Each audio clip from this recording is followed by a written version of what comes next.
Hello दोस्तों, स्वागत है आप सभी का हमारे चैनल शशि आर्ट एजुकेशन में। मैं हूं आपके साथ फिर से शशि। तो आज हम लेकर आए हैं कला सौंदर्य से संबंधित बहुविकल्पी प्रश्न फिर से एक बार। तो चलिए शुरू करते हैं।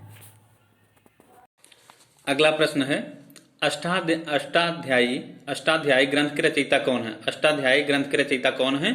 तो अष्टाध्यायी ग्रंथ के रचयिता है पाणिनि। किसने लिखा था अष्टाध्यायी? पाणिनि ने। अष्टाध्यायी किसने लिखा था? पाणिनि ने। अष्टाध्यायी ग्रंथ के रचयिता कौन है? पाणिनि। ठीक है, याद रहेगा। अष्टाध्यायी किसने लिखा? पाणिनि ने। ठीक है, चलिए अगला प्रश्न है, आचार्य भरतमुनि ने किस ग्रंथ को लिखा?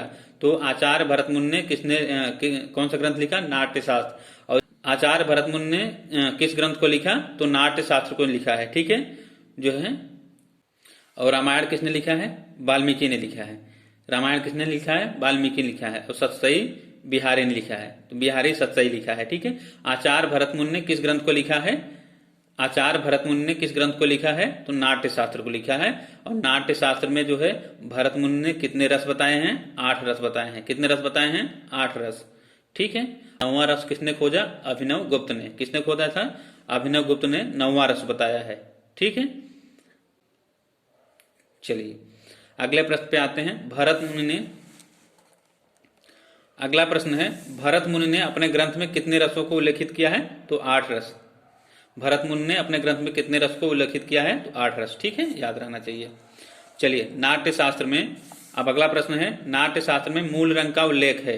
तो मूल रंग कौन? नाट्यशास्त्र में जो मूल रंग है वो कौन कौन से है? नाट्यशास्त्र में मूल रंग कौन कौन से है? लाल, पीला और श्याम। लाल, पीला और श्याम, ये ध्यान रखिएगा। लाल, पीला, नीला नहीं करना है यहाँ। तो लाल, पीला, नीला ये प्राथमिक रंग है। ठीक है, लाल, पीला, नीला प्राथमिक रंग है।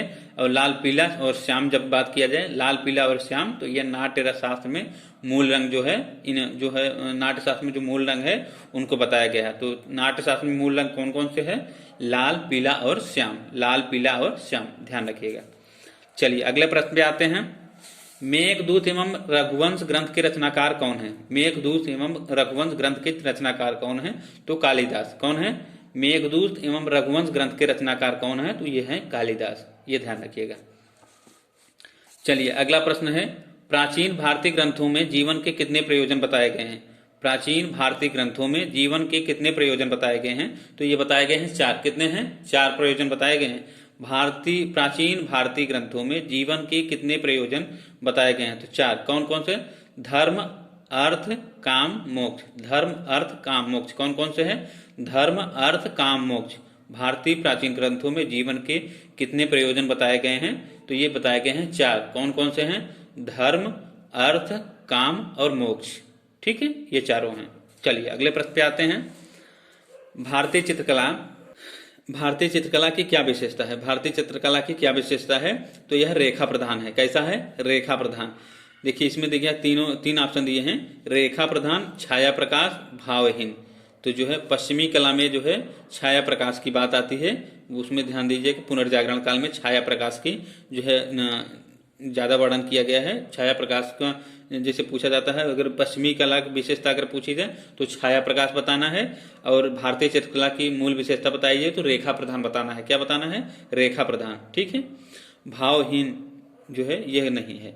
तो भारतीय चित्रकला रेखा प्रधान है। और पश्चिमी चित्रकला की बात किया जाए तो छाया प्रकाश की विशेषता उसमें आती है। चलिए अगले प्रश्न पे आते हैं। विष्णु धर्मोत्तर पुराण के रचनाकार कौन है? विष्णु धर्मोत्तर पुराण के रचनाकार कौन है? तो हमने बताया था, कई बार बताया हमने, विष्णु धर्मोत्तर पुराण जो है मार्कंडेय मुनि ने लिखा है अथवा नारायण मुनि। ठीक है, अथवा नारायण मुनि। तो विष्णु धर्मोत्तर पुराण के रचनाकार कौन है? मार्कंडेय मुनि है अथवा नारायण मुनि। इन्हीं का नाम है, इनको नारायण मुनि भी कहते हैं। ठीक है, और विष्णु धर्मोत्तर पुराण के अंतर्गत चित्रसूत इसी के अंतर्गत लिखा गया है।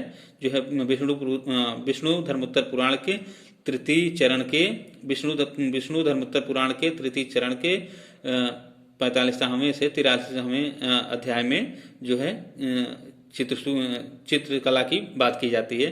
तो उसके कितने अध्याय हैं? तो 9 अध्याय हैं चित्रकला के। इसमें जो है विष्णु धर्मोत्तर पुराण में चित्रसूत्र में, विष्णु धर्मोत्तर पुराण के चित्रसूत्र में चित्रकला के कितने अध्याय हैं? तो 9 अध्याय भी हैं। ठीक है। और विष्णु धर्मोत्तर पुराण किसने लिखा ना, तो इसमें मार्कंडेय मुनि बताना है अथवा नारायण मुनि। अगर चित्रसूत्र किसने लिखा तब पूछे तो चित्रसूत्र किसने लिखा, तो चित्रसूत्र भी बताना है कि मार्कंडेय मुनि ने अथवा नारायण मुनि ने, ये ध्यान रखिएगा।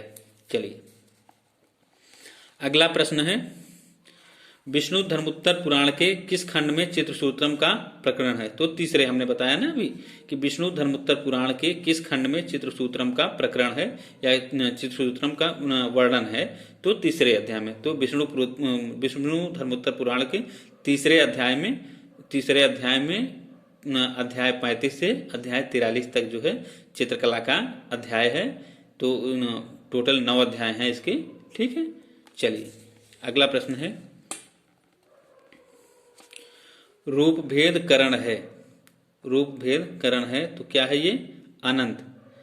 रूप भेद कितने हैं, अनंत है। रूप भेद जो है तभी तो जो है सबके चेहरे अलग अलग होते हैं, तो रूप भेद की बात आती है। तो रूप भेद के जो है रूप भेद करण है तो कैसा है, अनंत है।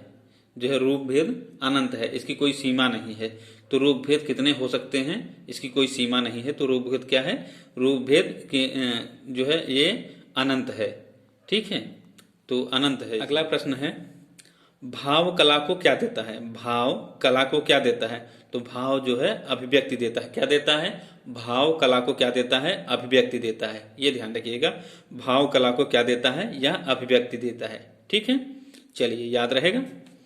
अगला प्रश्न है, लावण योजना किसे कहते हैं। लावण योजना किसे कहते हैं, तो लावण योजना किसे कहते हैं, तो लावण योजना किसे कहते हैं, तो बाह्य सौंदर्य का व्यंजन। बाह्य सौंदर्य का व्यंजन को क्या कहते हैं, लावण। लावण तो लावण योजना किसे कहते हैं, लावण योजना जो है बाह्य सौंदर्य का व्यंजन है। तो जो बाह्य बनावट होती है उसी की सुंदरता को हम क्या कहते हैं, लावण योजना कहते हैं, ठीक है। चलिए अगला प्रश्न है, प्रमाण क्या देता है। प्रमाण जो है, प्रमाण क्या होता है, एक मापन इकाई होती है। प्रमाण जो है प्रमाण क्या देता है, तो वस्तु का ब्यौरा कि इतने नाप का है, ये इतनी चौड़ाई है, इसकी इतनी ऊंचाई है। तो किसी भी वस्तु की जो है ब्यौरा जो देता है, लंबाई, तो माप के बारे में प्रमाण क्या देता है, तो वस्तु का ब्यौरा देता है। प्रमाण क्या देता है, प्रश्न में पूछे प्रमाण क्या देता है, तो प्रमाण क्या वस्तु का ब्यौरा देता है, तो वस्तु का ब्यौरा देता है। अगले प्रश्न पे आते हैं, सादृश्य का क्या अर्थ होता है। तो सादृश्य का क्या अर्थ होता है, तो सादृश्य का क्या अर्थ होता है, सादृश्य मतलब समानता। सादृश्य मतलब के समान। सादृश्य का क्या मतलब होता है, के समान। तो सादृश्य का क्या अर्थ होता है, आकृति में समानता। क्या है, आकृति में समानता। सादृश्य का क्या अर्थ होता है, आकृति में समानता, ठीक है, याद रहेगा। सादृश्य मतलब के समान, दूसरे के समान। तो सादृश्य का अर्थ होता है आकृति में समानता। चलिए अगला प्रश्न है, वर्णिका भंग क्या है। वर्णिका भंग क्या है, तो वर्णिका भंग जो है विविध वर्णों की सम्मिलित भंगिमा। क्या है, विविध वर्णों की सम्मिलित भंगिमा। विविध वर्णों की सम्मिलित भंगिमा जो होता है तो उसे हम क्या कहते हैं, वर्णिका भंग। वर्णिका भंग मतलब जो है विविध वर्णों की सम्मिलित भंगिमा, ठीक है। वर्णिका भंग यह रंग है, ठीक है। वर्णिका भंग क्या है, तो यह विविध वर्ण है, विविध वर्णों की सम्मिलित भंगिमा।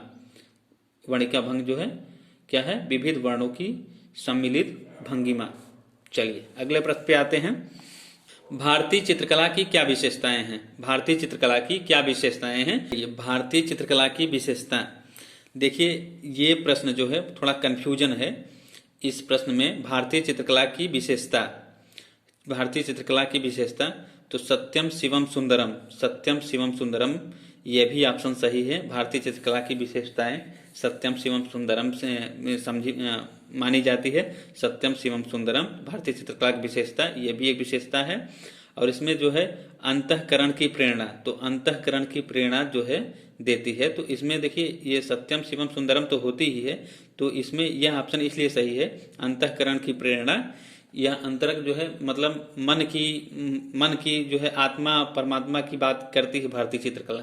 तो यहाँ से मिलन जो है परमात्मा तक का जो होता है, तो इसीलिए जो है अपने भारतीय चित्रकला में यहाँ से जो संबंध जितने भी जो है होता है, तो ये है जैसे बौद्ध का जो है उसमें पद्मपाणि बोधिसत्व जैसे है अजंता में, तो पद्मपाणि बोधिसत्व के रूप में उसमें चित्रित किया गया है। तो यानी कि भगवान से भगवान उनको बना दिया गया है, ठीक है। तो ईश्वर बना दिया गया है, ईश्वर रूप में उन्हें चित्रित किया गया है पद्म पाणि को। तो इस हिसाब से जो है भारतीय चित्रकला की विशेषताएं क्या है, अंतःकरण की प्रेरणा। तो अंतःकरण की मतलब जो है मानवीय भावना जो है उसके अनुसार जो है चित्रांकन होता है। तो ये इसलिए ये अंतःकरण की प्रेरणा इसमें सही है। तो ये भी सही है, लेकिन इसको जो है इन चारों में से इसमें देखिए देवी स्वरूप की कल्पना, तो ये भी तो नहीं है। उत्कर्ष एवं उन्नयन, ये भी नहीं है। तो सत्यम शिवम सुंदरम ये है, लेकिन उससे अंतःकरण की प्रेरणा इससे नीचे है। तो ये देखिए भारतीय चित्रकला की मूल विशेषता क्या रहेगी, अंतःकरण की, यानी कि मन को सौंदर्य प्रदान करने वाला अंतःकरण की प्रेरणा देती है। तो यानी आंतरिक आनंद, मन के आनंद जो है प्रदान करती है। तो अंतः मन स्थिति जो है खुशनुमा बनाती है या मन स्थिति को बदलती है। तो यह अंतःकरण की प्रेरणा उसमें देती है। तो यह ऑप्शन सही होगा। इस तरह से अगर ये ऑप्शन इस तरह का है, जिस हिसाब से ऑप्शन आएगा उसी हिसाब से हम उसका आंसर टिक करेंगे। ठीक है, ये ध्यान रखिएगा। चलिए अगले प्रश्न पे आते हैं। प्रमाण के दृष्टि से कला आचार्यों ने कितने रूप बताए हैं? प्रमाण की दृष्टि से कला आचार्यों ने कितने रूप बताए हैं? तो पांच जो है रूप बताए हैं। प्रमाण की दृष्टि से कला आचार्यों ने कितने रूप बताए हैं? तो 5 रूप बताए हैं। वो हमने अभी बताया था कौन कौन से। तो मानव, भयानक, राक्षस, कुमार, बालक। ठीक है, ये पांचों जो है प्रमाण की दृष्टि से इन्होंने यही 5 प्रकार बताए हैं। ये 5 प्रकार के रूप हैं। ठीक है, मानव जो है, मानव, भयानक, राक्षस, कुमार, बालक, ये 5 रूप हैं। ठीक है, तो इसी को बताया गया है। अगला प्रश्न है, प्रमाण निर्धारण में ताल या इकाई क्या है? प्रमाण निर्धारण में ताल या इकाई क्या है? तो ताल एक सिर है। क्या है? ताल एक सिर है, क्योंकि ताल जो है एक सिर के बराबर होता है। ठुड्डी से लेकर पूरे सिर तक एक ताल होता है। ठीक है, तो प्रमाण निर्धारण में इसी को जो है एक ताल माना गया है। चलिए अगले प्रश्न पे आते हैं। माइकल एंजेलो ने मानव देहाकृति को कितने भागों में बांटा है? तो जो है यह 8 भागों में बांटते थे। माइकल एंजेलो ने मानव देहाकृति को कितने भागों में बांटते थे? तो यह 8 भाग जो है किसी भी मनुष्य की फुल फिगर बनाते समय यह 8 भाग में उसको बांटते थे माइकल एंजेलो। ठीक है, तो इसलिए माइकल एंजेलो ने मानव देहाकृति को कितने भागों में बांटते थे? तो यह 8 भागों में। ठीक है,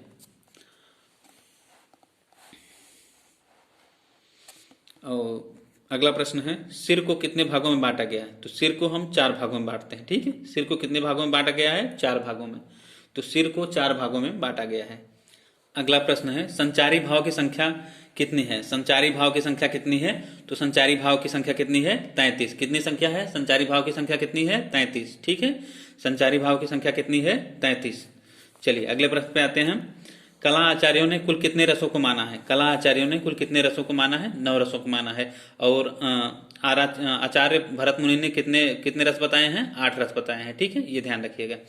और अभिनव गुप्त ने इसको जो है एक रस और खोजा था। वो कौन सा रस है? शांत रस। शांत रस को जो है अभिनव गुप्त ने खोजा था। तो इसलिए कला आचार्यों ने कितने रसों को माना है? तो टोटल 9 रस हो गए। ठीक है, 8 1 9। चलिए अगला प्रश्न है, भरत मुनि के रस तत्व के आधारभूत विषय क्या हैं? भरत मुनि के रस तत्व के आधारभूत विषय क्या हैं? भरत मुनि के रस तत्व के आधारभूत विषय कौन कौन से हैं? नाट्य में रस की निष्पत्ति। तो जो भरत मुनि के रस तत्व जो है, भरत मुनि के रस तत्व के आधार क्या हैं? नाट्य में रस की निष्पत्ति। नाट्य शास्त्र में रस की निष्पत्ति। ठीक है, यही आंसर सही है। ठीक है, नाट्य में रस की निष्पत्ति। चलिए अगले प्रश्न पे आते हैं। रस का प्रमुख स्रोत क्या है? तो रस का प्रमुख स्रोत क्या है? तो रस का जो है आनंद है। ठीक है, रस का प्रमुख स्रोत क्या है? आनंद। ये ध्यान रखिएगा। चलिए अगला प्रश्न है, कला का प्रमुख उद्देश्य क्या है? कला का प्रमुख उद्देश्य क्या है? तो सौंदर्य का सृजन करना। क्या है? कला का प्रमुख उद्देश्य क्या होता है? सौंदर्य का सृजन करना। चलिए अगला प्रश्न है, कला क्या है? कला क्या है नामक लघु पुस्तिका के रचनाकार कौन है? तो कला क्या है? यह पुस्तक है। कला क्या है? पुस्तक है। व्हाट इज आर्ट कभी कभी आता है, व्हाट इज आर्ट भी रहता है कभी कभी तो इंग्लिश में। कला क्या है नामक लघु पुस्तिका के रचनाकार कौन है? तो यह टॉल्स्टॉय। किसने लिखा है? टॉल्स्टॉय ने। कला क्या है किसने लिखा है? टॉल्स्टॉय। इसको व्हाट इज आर्ट अगर पूछे तो वह किसने लिखा? टॉल्स्टॉय ने। टॉल्स्टॉय कहाँ के हैं? रूस के। कहाँ के थे? रूस के। ये ध्यान रखिएगा, टॉल्स्टॉय जो है रूस के थे और इन्होंने लिखा है कला क्या है पुस्तक, या व्हाट इज आर्ट लिखा है। ठीक है, ये ध्यान रखिएगा। चलिए अगला प्रश्न है, तो भरत मुनि का समय क्या रहा? भरत मुनि का समय क्या रहा? तो सन 300 ईस्वी और पहली शताब्दी से तीसरी शताब्दी के बीच। ये भरत मुनि का समय क्या था? पहली शताब्दी से तीसरी शताब्दी के बीच ये जन्म लिए थे। भरत मुनि का समय क्या रहा? पहली शताब्दी से तीसरी शताब्दी के बीच इनका जन्म हुआ था। ठीक है, तो या इसमें दिया है 300 ईस्वी, तो इसमें तो पहली शताब्दी से तीसरी शताब्दी के बीच। अब देखिए ईसा पूर्व नहीं है, ये ध्यान रखिए कि ईसा पूर्व रहेगा। तो भरत मुनि का समय जो है पहली शताब्दी से तीसरी शताब्दी के बीच जो है सन 300 ईस्वी या लगभग सन 300 ईस्वी। ठीक है, तो भरत मुनि का समय क्या रहा? लगभग 300 ईस्वी। चलिए अगले प्रश्न पे आते हैं, नौवां रस का कौन सा है? नौवां रस जो है, नौवां रस का नाम बताइए। तो नौवां रस कौन सा है? शांत रस। शांत रस किसने खोजा था? अभिनव गुप्त ने। ठीक है, अभिनव गुप्त ने कौन सा रस खोजा था? शांत रस। ठीक है, चलिए अगला प्रश्न है, वीर रस का स्थायी भाव क्या है? तो वीर रस का स्थायी भाव क्या है? वीरता। वीर रस का स्थायी भाव क्या है? वीरता। ठीक है, चलिए अगला प्रश्न है, अद्भुत रस का स्थायी भाव। अद्भुत रस का स्थायी भाव क्या होता है? तो अद्भुत रस का स्थायी भाव जो है विस्मय होता है। क्या होता है? अद्भुत रस का स्थायी भाव क्या होता है? विस्मय। विस्मय जो है अद्भुत रस का स्थायी भाव क्या होता है? विस्मय। चलिए अगले प्रश्न पे आते हैं, अभिनव गुप्त का प्रसिद्ध ग्रंथ कौन सा है? तो अभिनव गुप्त जो है क्या लिखा है? अभिनव गुप्त की पुस्तक कौन सा है? अभिनव भारती। अभिनव भारती किसने लिखा है? अभिनव गुप्त ने। अभिनव भारती किसने लिखा है? अभिनव गुप्त ने लिखा है। ठीक है, अभिनव भारती किसने लिखा है? अभिनव गुप्त ने लिखा है। और चित्रलक्षणम जो है, चित्रलक्षणम किसने लिखा है? नग्नजीत अथवा भयजीत ने लिखा है। किसने लिखा है? नग्नजीत अथवा भयजीत। ध्वनि सिद्धांत का प्रतिपादन किसने किया? ध्वनि सिद्धांत का प्रतिपादन किसने किया? तो ध्वनि सिद्धांत का प्रतिपादन किसने किया? आनंद वर्धन ने। किसने किया? ध्वनि सिद्धांत का प्रतिपादन किसने किया? आनंद वर्धन ने। किसने किया? ध्वनि सिद्धांत का प्रतिपादन किसने किया? आनंद वर्धन ने। अगला प्रश्न है, आनंद वर्धन का प्रसिद्ध ग्रंथ कौन सा? तो ध्वन्यालोक। ध्वन्यालोक इनकी पुस्तक है जो है। आनंद वर्धन का प्रसिद्ध ग्रंथ कौन सा है? ध्वन्यालोक जो है। ठीक है, आनंद वर्धन का प्रसिद्ध ग्रंथ जो है, आनंद वर्धन का प्रसिद्ध ग्रंथ जो है क्या है? ध्वन्यालोक। ध्वन्यालोक। ठीक है, ध्वन्यालोक किसने लिखा? आनंद वर्धन ने। और कामसूत्र किसने लिखा? वात्स्यायन ने। कामसूत्र किसने लिखा? वात्स्यायन ने। और कामसूत्र की टीका जो है जयमंगला नाम से हुई है। किसके नाम से हुई है? कामसूत्र की टीका जो है जयमंगला नाम से हुई है, और जिसका टीकाकरण किसने किया? पंडित यशोधर ने। ठीक है, पंडित यशोधर ने किया था। ठीक है, कामसूत्र किसने लिखा? वात्स्यायन ने। और कामसूत्र की टीका जयमंगला नाम से पंडित यशोधर ने की। और ध्वन्यालोक किसने लिखा? आनंद वर्धन ने। आनंद वर्धन ने। ठीक है, ये सब याद रखिएगा। चलिए ध्वन्यालोक लोचन नामक टीका किस विचारक ने किया? तो ध्वन्यालोक लोचन नामक टीका किस विचारक ने किया था? तो यह किया था अभिनव गुप्त ने। किसने किया था? अभिनव गुप्त ने। ठीक है, ये किसने किया था? ध्वन्यालोक लोचन नामक टीका किस विचारक ने किया था? तो यह किया था अभिनव गुप्त ने। किसने किया था? अभिनव गुप्त ने। ध्वन्यालोक लोचन नामक टीका किस विचारक ने किया था? तो अभिनव गुप्त ने किया था। ये ध्यान रखिएगा। चलिए अगले प्रश्न पे आते हैं, आनंद वर्धन के मतानुसार काव्य सौंदर्य की आत्मा क्या है? तो काव्य सौंदर्य की आत्मा क्या है? रस। क्या है? काव्य सौंदर्य की आत्मा क्या है? रस। ठीक है, ध्यान रखिएगा। आनंद वर्धन के मत अनुसार काव्य सौंदर्य की आत्मा क्या है? तो काव्य सौंदर्य की आत्मा जो है रस है। ठीक है, यह ध्यान रखिएगा। चलिए ध्वनि कितने प्रकार के हैं? ध्वनि कितने प्रकार के हैं? 3। ध्वनि के कितने प्रकार हैं? 3। ठीक है, ध्वनि के कितने प्रकार हैं? 3। चलिए अगला प्रश्न है, आनंद वर्धन ने किस ध्वनि को श्रेष्ठ कहा है? आनंद वर्धन ने किस ध्वनि को श्रेष्ठ कहा है? तो रस ध्वनि को। किसको कहा है?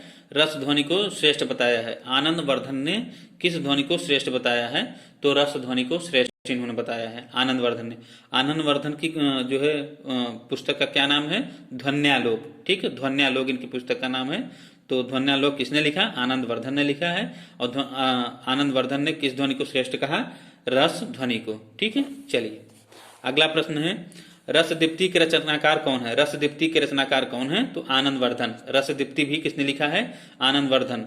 तो आनंद वर्धन की दो पुस्तकें हो गई, कौन कौन सी? एक रसदीप्ति और दूसरी ध्वन्यालोक। ध्वन्यालोक और रसदीप्ति को किसने लिखा? आनंद वर्धन ने। ठीक है, याद रखना चाहिए। चलिए अगले प्रश्न पे आते हैं, कला के लिए कौन से दो तत्व आवश्यक हैं? कला के लिए कौन से दो तत्व आवश्यक हैं?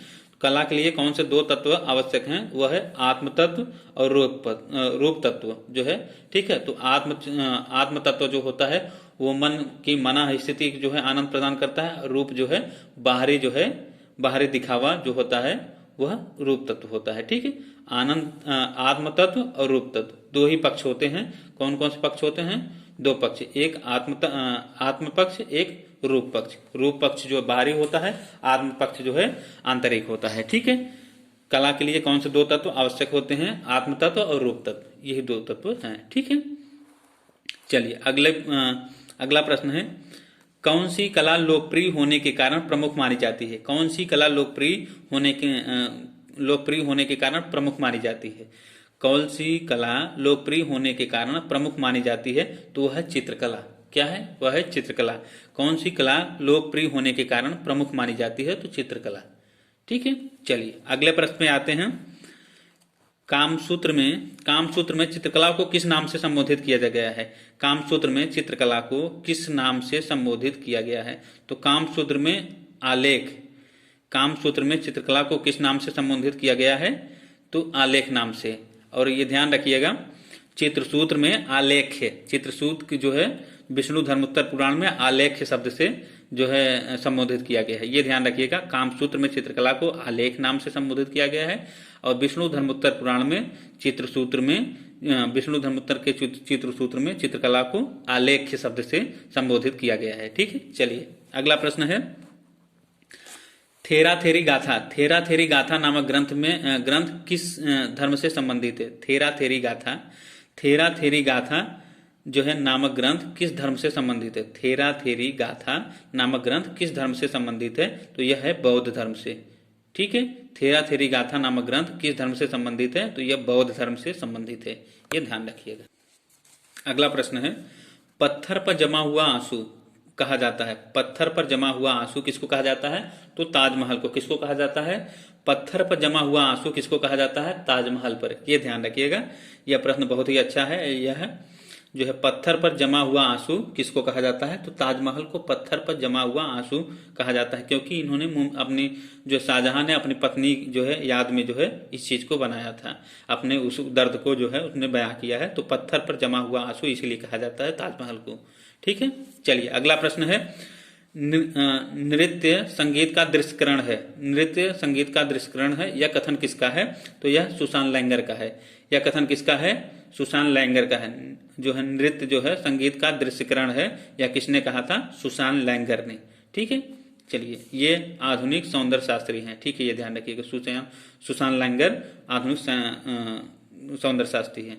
ठीक है, चलिए अगला प्रश्न है, फादर ऑफ एस्थेटिक किसे कहा जाता है? फादर ऑफ एस्थेटिक्स किसे कहा जाता है? तो फादर ऑफ एस्थेटिक्स किसे कहा जाता है? बामगार्टन को। किसको कहा जाता है? बामगार्टन को कहा जाता है। फादर ऑफ एस्थेटिक किसे कहा जाता है? बामगार्टन को। बामगार्टन कहाँ के हैं? जर्मनी के। ठीक है, ये ध्यान रखिएगा, बामगार्टन कहाँ के हैं? जर्मनी के हैं। ये फादर ऑफ एस्थेटिक्स इन्हीं को कहा जाता है। चलिए अगला प्रश्न है, सौंदर्य के कितने पक्ष होते हैं? सौंदर्य के कितने पक्ष होते हैं? तो सौंदर्य के कितने पक्ष होते हैं? दो पक्ष होते हैं। सौंदर्य के कितने पक्ष होते हैं? दो पक्ष होते हैं। ये ध्यान रखिएगा, सौंदर्य के कितने पक्ष होते हैं? दो पक्ष होते हैं, आंतरिक पक्ष और बाह्य पक्ष।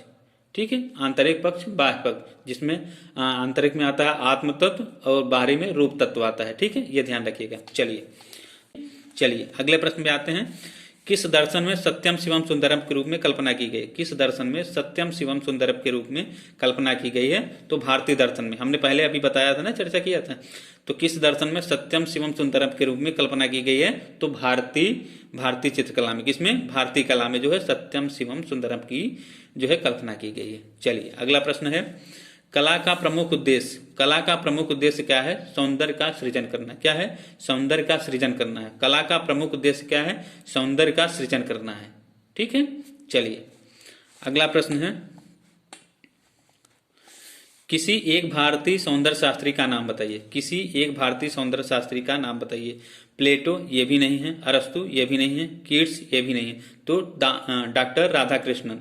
डॉक्टर राधाकृष्णन ये एक भारतीय सौंदर्य शास्त्री हैं। ठीक है, चलिए अगले प्रश्न पे आते हैं, किसी एक पाश्चात्य विचारक का नाम बताइए। किसी एक पाश्चात्य विचारक का नाम बताइए। तो देखते हैं, किसी एक पाश्चात्य विचारक का नाम, प्लेटो, पिकासो चित्रकार थे, सूरी ये भी नहीं है, ब्राक ये भी चित्रकार थे, तो जो है ये प्लेटो जो है एक पाश्चात्य विचारक हैं। तो ये एक पाश्चात्य विचारक का नाम बताइए, तो कौन है? प्लेटो। ठीक है, ये ध्यान रखिए, किसी एक पाश्चात्य विचारक का नाम बताइए, तो ये प्लेटो है। चलिए, युद्ध और शांति नामक पुस्तक किसने लिखी थी? युद्ध और शांति नामक पुस्तक टॉल्स्टॉय ने लिखी थी। युद्ध और शांति नामक पुस्तक किसने लिखी थी? टॉल्स्टॉय ने लिखी थी। ध्यान रखिएगा, टॉल्स्टॉय कहाँ के थे? रूस के थे। ठीक है, युद्ध और शांति नामक पुस्तक किसने की है? तो टॉल्स्टॉय की। इनकी एक पुस्तक क्या है? कला क्या है, इनकी एक पुस्तक का नाम है। एक और पुस्तक जो है वो कला क्या है, what is art. What is art जो है किसने लिखा? टॉल्स्टॉय ने ही लिखा था। टॉल्स्टॉय कहाँ के हैं? रूस के हैं, ये ध्यान रखिएगा। युद्ध और शांति नामक पुस्तक टॉल्स्टॉय की है, और कला क्या है यह भी पुस्तक जो है टॉल्स्टॉय की ही है। ठीक है, रिपब्लिक नामक पुस्तक के लेखक कौन है? तो रिपब्लिक किसने लिखा था? प्लेटो ने। किसने लिखा था? प्लेटो ने लिखा था। रिपब्लिक नामक पुस्तक कौन लिखा था? प्लेटो। ध्यान रखिएगा, रिपब्लिक नामक पुस्तक किसने लिखा था? प्लेटो ने लिखा था।